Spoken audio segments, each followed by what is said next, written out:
If I were to prove to you that Jesus claimed to be God in the Bible, would All right, let's see it. Hebrews chapter 1 for me. But about the Son, he says, "Your throne, O God, will last forever and ever." This common Trinitarian argument lives only on ignorance of the original language.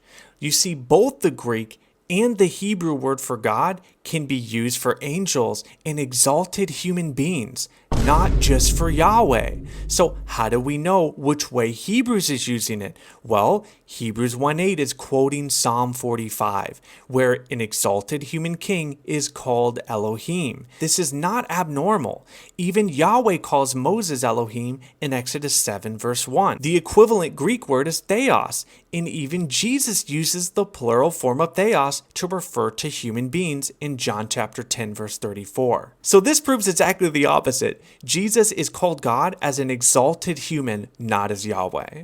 Have loved righteousness and hated wickedness. Therefore, God, your God, has set you above your companions by anointing you with the oil of joy. So now we have the Father telling the Son. Therefore God. Yes, Jesus was given authority on the sense that he is the Son of Man who came to defeat sin. So God is giving God authority. God is giving the incarnate giving God authority. There's so many problems here. Folks, he just argued that the first theos proves Jesus is Yahweh. But the next verse says that that person has a God.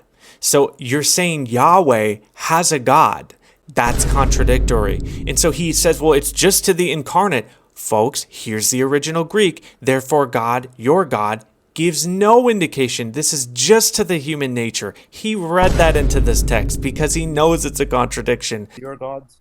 Yes, and that's also in Psalm 110 verse 1, where the Lord is referring to another Lord that Jesus quotes to prove he's God. Do you want me to bring that up as well? Okay, hold up. This is another misunderstanding of the original language. Folks, one is Lord as in the Tetragrammaton, Yahweh, a personal proper name.